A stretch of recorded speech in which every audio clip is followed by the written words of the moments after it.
Morning, everybody. I do have to end a little bit early. That's going to be my own shalom bayis to worry about.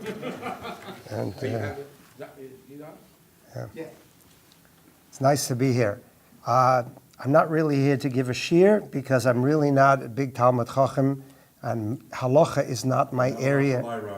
And halacha is not my area of expertise. For that, you can call my son-in-law who came here yesterday and spoke about halacha. I'm just going to speak about the general concept of shalom bayis and the importance of shalom bayis and some of the Jewish perspective of shalom bayis. But I want to start with Perek Chav Zayin in Tanya today because Yud Shvat, and Yud Shvat is the Yortzeit of the Frierdiker Rebbe, and the Yortzeit is a very important time because it says the neshama on the day of the Yortzeit, the neshama goes up higher, and as the Alter Rebbe explains to us in Tanya and Perek Chav Zayin in Igeres HaKodesh, the Alter Rebbe explains that when the Tzadik passes away, it says that his light shines even brighter in this world. He doesn't directly give this mashal, doesn't give this example, but it's like a flashlight. If you take a flashlight and you shine it on something, if I shine a flashlight on my piece of paper will shine up, will brighten. But if I lift the flashlight higher, the higher I lift the flashlight, the wider is the ray of light. And it's the same thing with the tzaddik. The higher tzaddik goes, the wider is the influence of his life, the influence of his world, the greater is his influence. And the Alter Rebbe continues and he says, when a tzaddik is alive, then all of his character and his personality is encased in his body. And it's limited to his body. Those who are close to him, those who interact with him, have access a little bit to his personality and to his character and to his teachings. Once the tzaddik passes away, the neshama leaves the body, and the neshama goes back to its infinite state. It's no more limited by the physical space he takes up, and therefore his neshama spreads, and it influences the whole world around him. We see this begashmis, we see this physically, that when a tzaddik passes away, his Torah, what he taught, becomes more makubal, becomes more accepted by the world around him, and his influence becomes even greater. It's easier to absorb him. There's also another reason for that. When a person is alive, my personality can contradict with yours, can conflict with yours. And I may not want to be makabel, I don't want to accept what you have to say. Once a person passes away, he's no more a threat, he's no more a conflict to somebody else. And so it's easier to absorb what he has to teach. The bottom line is, this is what the Alter Rebbe says. And the Alter Rebbe says, what is the life of a tzaddik? The Alter Rebbe says the life of a tzaddik is three things. Tzaddik is not a physical, the importance of his life is not his physical presence. He doesn't himself live a very physical life.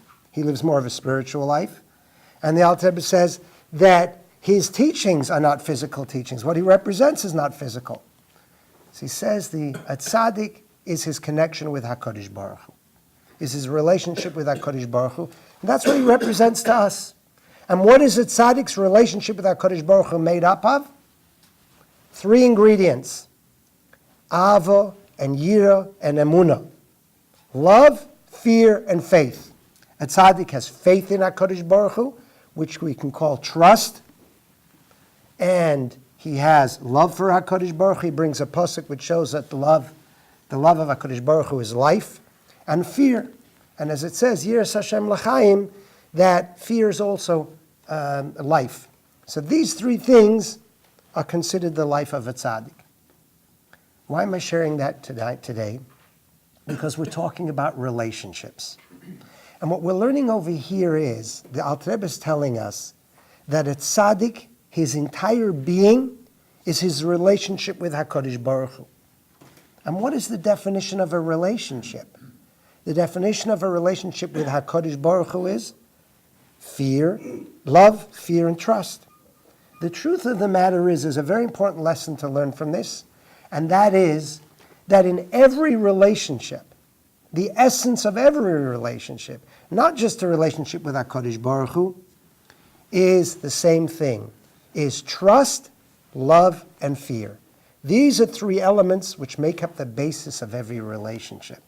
And without one of them, the relationship cannot stand. It's like a table of three legs. So you have to have all three. The minimum amount you need for something to be stable is three. And without three, the table will falter. It's the same thing with a relationship. Because a tzaddik lives his relationship continuously, that's why these three things are important to him. And if we want to have a proper relationship with HaKadosh Baruch Hu, or with anybody, we need to have these three things. And so we're talking about shalom bayis, we're talking about relationship.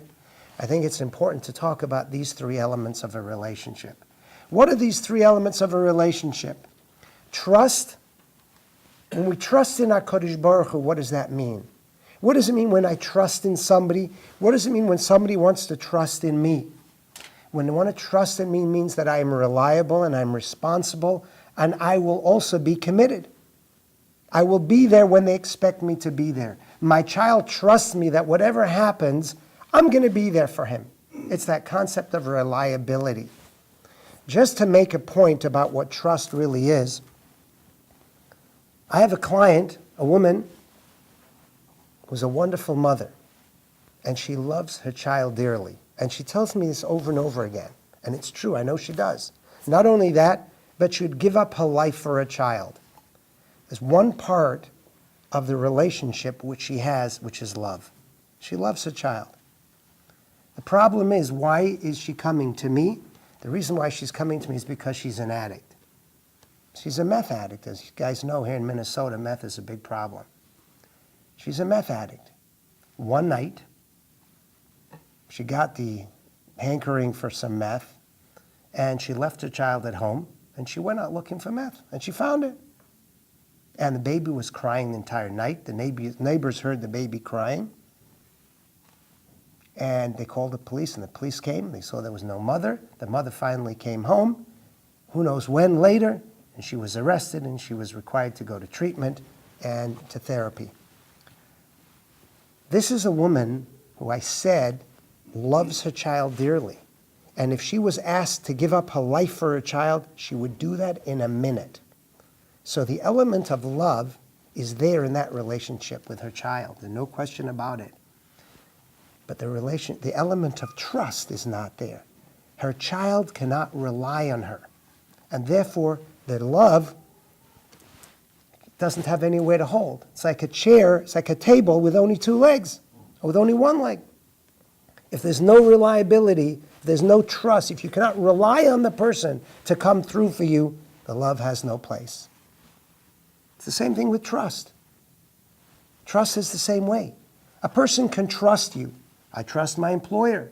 My employer pays me all the time.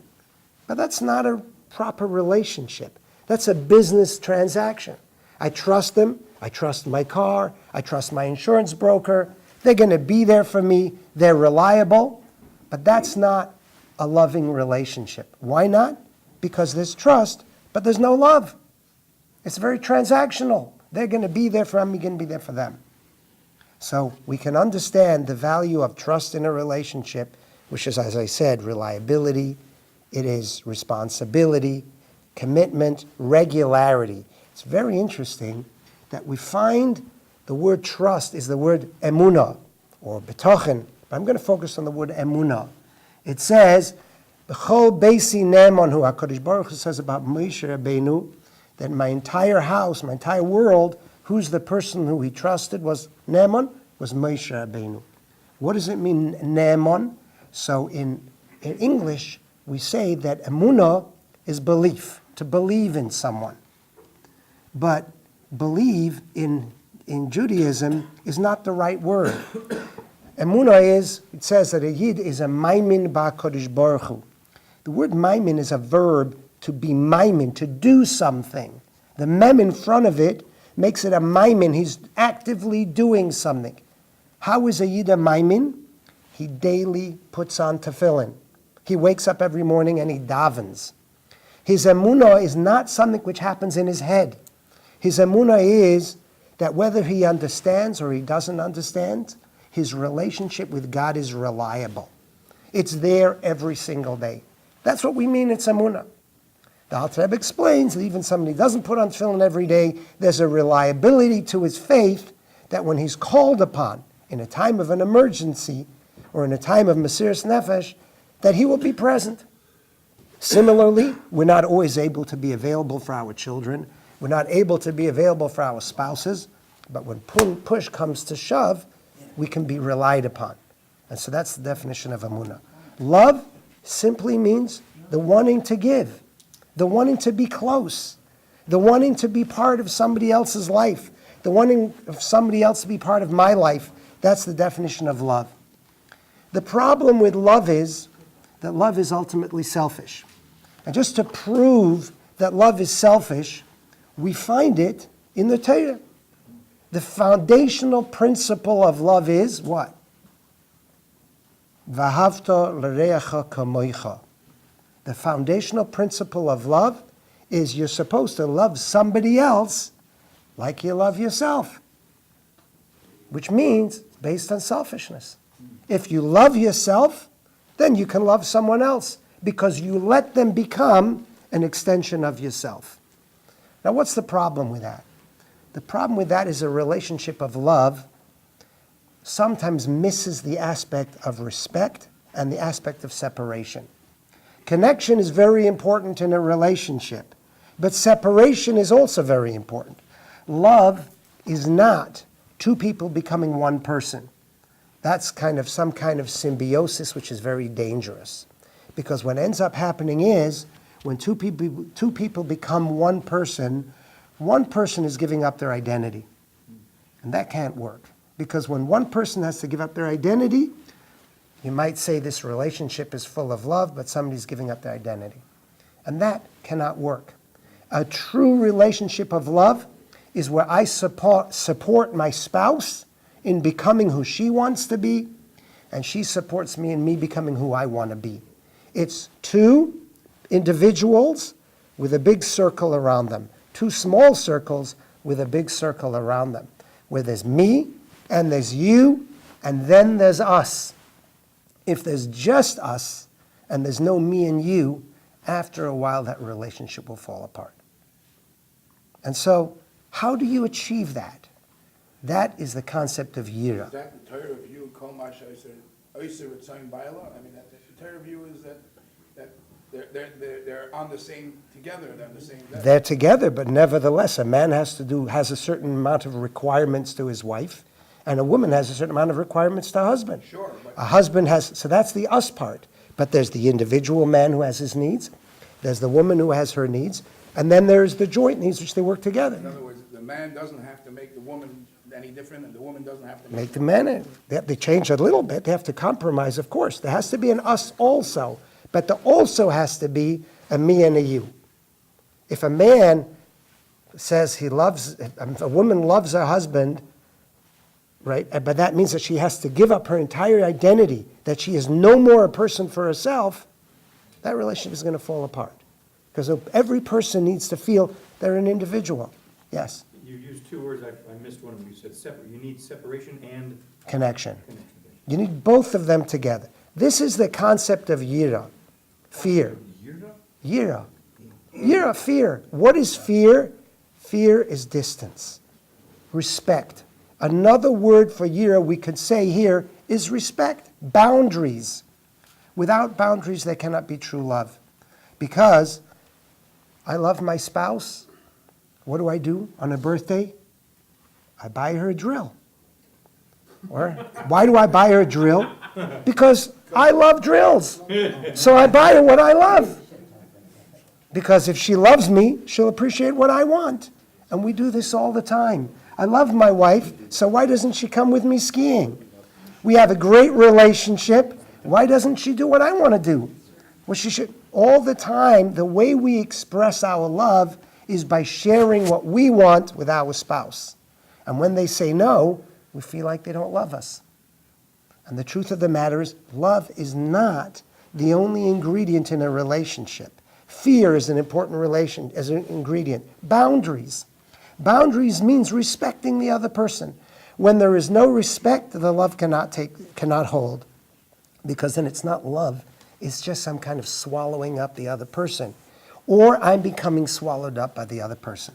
And so these are the three elements: love, fear, and trust. And by the way, these three elements exist not only in a relationship with a spouse, they exist in a relationship with parents, they exist in a relationship with our children. When we have a relationship, and by the way, we talk about shalom bayis, it doesn't say shalom isha, ish ve'isha. It doesn't say peace between a husband and wife. It says shalom bayis, the house.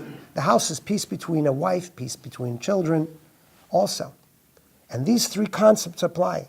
Trust means that we can trust our children and that our children can trust us.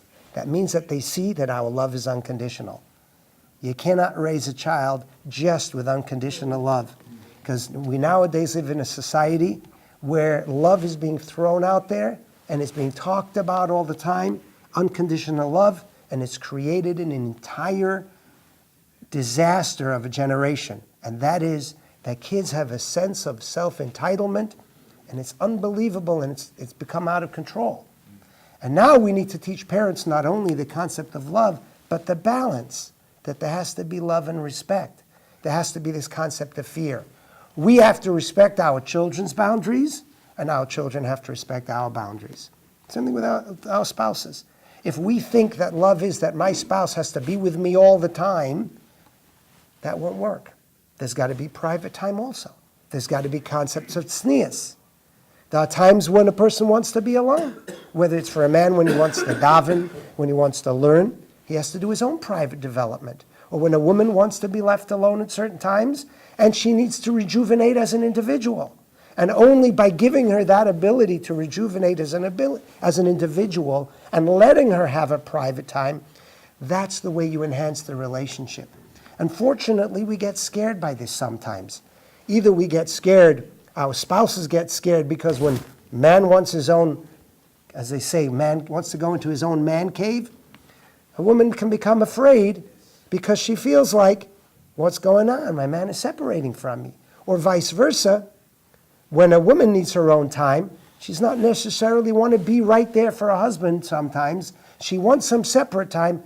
We feel like this is somehow a contradiction, this is a problem in the relationship. But it's not. If we understand this properly, we understand this actually enhances the relationship. When we can trust somebody else that they need their own time and give them their own time, this can itself become a function of love, which later on enhances the time you want to be together. I have often found, paradoxically, in a relationship when two people give each other more space, they get closer together. When they want to be together all the time, somebody in the relationship wants to distance. You know why that is? The reason why that is because the Alter Rebbe says in Tanya, no person is an individual entity. One of the mistakes we make, and one of the things which we talk about all the time is this kind of creating a perfect balance, that we are one person, to homogenize ourselves into one personality. But the reality is it's not true. Spiritually, it's not true. We have a nefesh elikis, we have a nefesh bahamis. These are two opposing forces which exist within a human being. Just a simple example. I want to daven.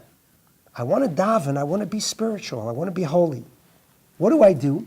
I come to my place, and somebody is sitting in my seat, and I say, excuse me, please, but this is my place.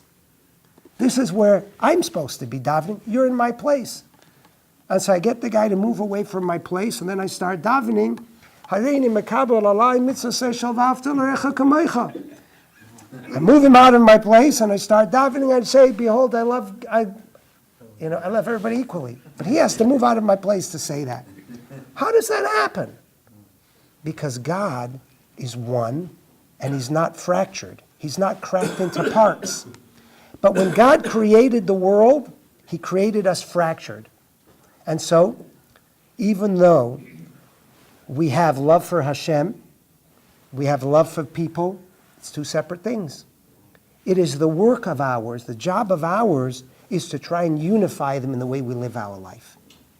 Which leads me to what the Rebbe said by his first Farbrengen.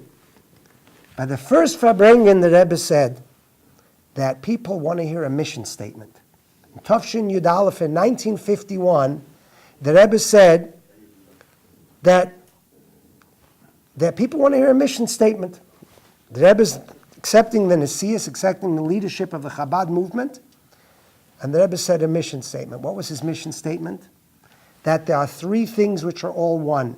There's love of God, there's the love of Avas Yisrael, love of your fellow Jew, and there's the love of Torah. And these are three things which are really all one. Because we are human beings and we do not have the unity of HaKadosh Baruch Hu, we do these things in a fractured state.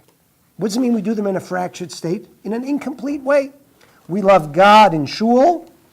We love man when we have to. We have to deal with him. And we love Torah when we sit and learn. And they're three different things. So much so that when a person is davening, like I gave you an example, he sometimes forgets about mankind, not realizing that these are the same thing. You can't really separate them out. But the fact of the matter is, we're human beings. And so when we work on our unity with HaKadosh Baruch Hu, we are in one track. When we work with our unity with somebody else, with people, we're on a second track. And when we work with our unity of Torah, we focus on Torah. But the truth is, they're really all one. I lost my train of thought. But anyway, I wanted to make a point with all of this concept of even though sometimes, but in a relationship, that there has to be the love, fear, and trust, and the notion of Avos Yisrael and Avos Hashem sometimes comes out separately. It's interesting to note, I like to say humorously, that the concept of shalom bayis is so important that it is the foundation of Yiddishkeit. And I want to talk simply from a psychological point of view, that when you look at families today and you see children who distance from Yiddishkeit, you see children who break away from the family, or not only break away from the family, maybe they break away from